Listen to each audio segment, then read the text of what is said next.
من الشیطان الرجیم بسم اللہ الرحمن الرحیم۔ صحیح مسلمان کیسے بنے؟ عام طور پر آپ کو تقریروں میں اس طرح کی باتیں سننے کو ملتی ہیں کہ اللہ تبارک تعالی بندوں پر بہت مہربان ہے۔ یقیناً اس میں کوئی شک و شبہے کی گنجائش نہیں۔ اللہ تبارک تعالی بندوں پر بے حد مہربان ہے۔ یہ اس کی مہربانیوں کا ہی نتیجہ ہے کہ دنیا میں انسان کی اچھی خاصی زندگی 60 سال 70 سال 80 سال 100 سال وہ دنیا کا سارا عیش و آرام، دنیا کی ساری کھانے پینے کی چیزیں آپ کو آپ کے چوائس کے حساب سے مہیا کرا رہا۔ آپ 24 گھنٹہ میں اس کا نام نہ لیں تب بھی وہ کھانا پینا کپڑا اور جتنی بھی ضروریات کی چیزیں ہیں سب آپ کو مہیا کرا رہا۔ یہ مہربانی ہی تو ہے۔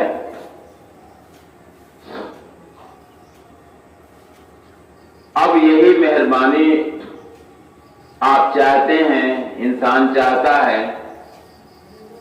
کہ جو یہاں دھنوان ہے، یہاں کسی طرح کی پریشانی نہیں جھیل رہا ہے، یہاں ہر طرح کی عیش و عشرت کی زندگی جی رہا ہے، تو وہ چاہتا ہے کہ اسی طرح کا انتظام ہمارا مرنے کے بعد بھی ہو۔ اور اسی لیے وہ یہ جملہ یاد کیے رہتا ہے کہ اللہ تبارک تعالی بہت مہربان ہے۔ جبکہ اللہ تبارک تعالی نے اپنے بارے میں خود فرمایا ہے کہ مہربان تو میں ہوں، لیکن یہ بھی جان رکھو کہ سخت پکڑ رکھنے والا بھی ہوں۔ یعنی جب تک میں نے چھوٹ دیا ہے یہ میری مہربانیاں ہیں، لیکن مرنے کے بعد جب ہم تمہیں اپنی گرفت میں لیں گے تب پتہ چل جائے گا کہ مہربانیوں کا اصل مقصد تھا کیا۔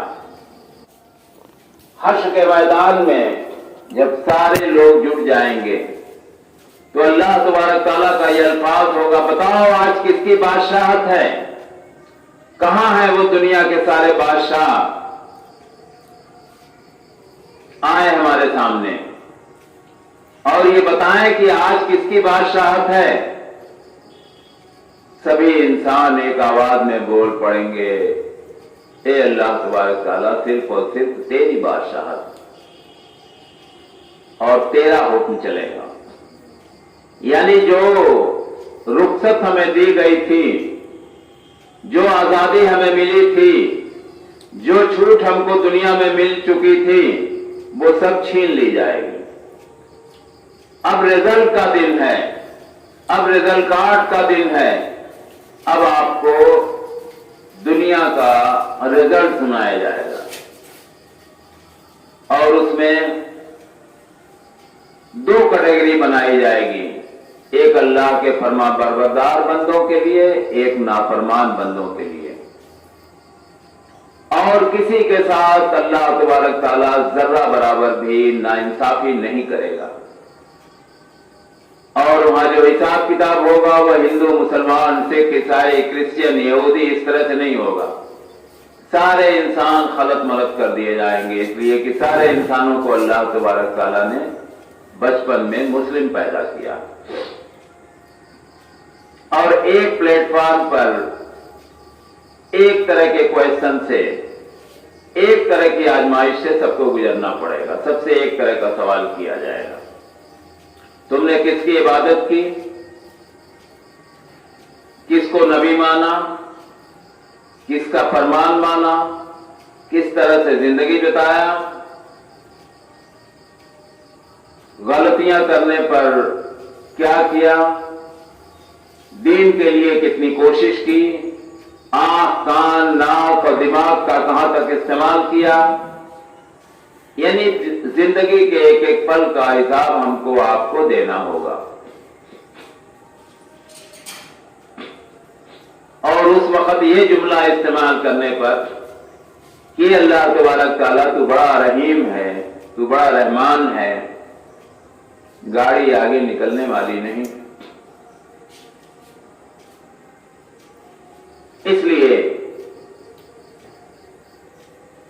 کہ رحیم ہونے کے ساتھ ساتھ اللہ نے ہر جگہ وہی فوراً بتایا ہے کہ میری پکڑ بھی بہت سخت ہے،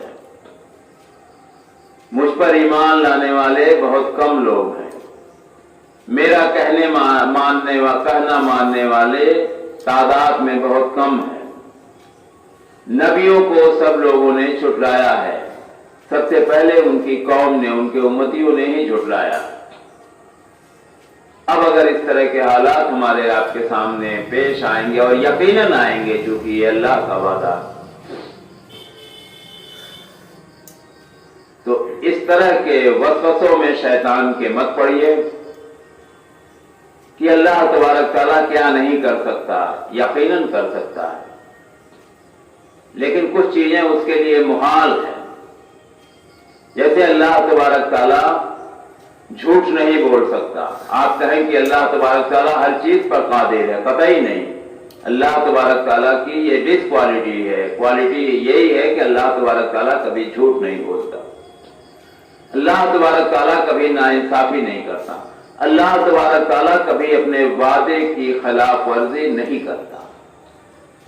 اور اس کا وعدہ کیا کیا ہے، اسی لیے اس نے پوری کتاب آپ کے سامنے رکھ دی ہے، جسے ہم آپ قرآن شریف کے نام سے جانتے ہیں، جس کے پہلے بھی تمام کتابیں آسمانی آ چکی ہیں، جس کے نام سے آپ واقف ہیں۔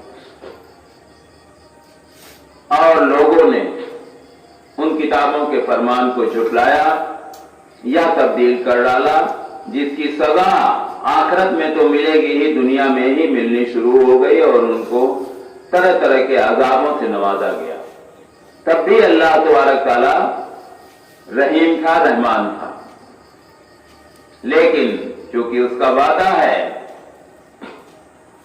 کہ جب یہ فرصت کے دن نکل جائیں گے تب ہم ایک ایک پل کا تجھ سے حساب لیں گے، اور اس حساب میں اگر تم فیل ہوئے تو ہم جس طرح سے زیادہ مہربان تھے، اسی طرح سے تم کو سخت سے سخت سزا بھی دینے کے قابل ہیں۔ اللہ تبارک تعالیٰ سے دعا ہے کہ ہم سب کے دلوں میں اللہ کا خوف پیدا ہو جائے۔ بغیر اللہ کے خوف کے ہمارا دینی رابطہ نہیں سدھر سکتا، اور نہ ہی ہم سچے مسلمان بن سکتے ہیں۔ السلام علیکم ورحمۃ اللہ وبرکاتہ۔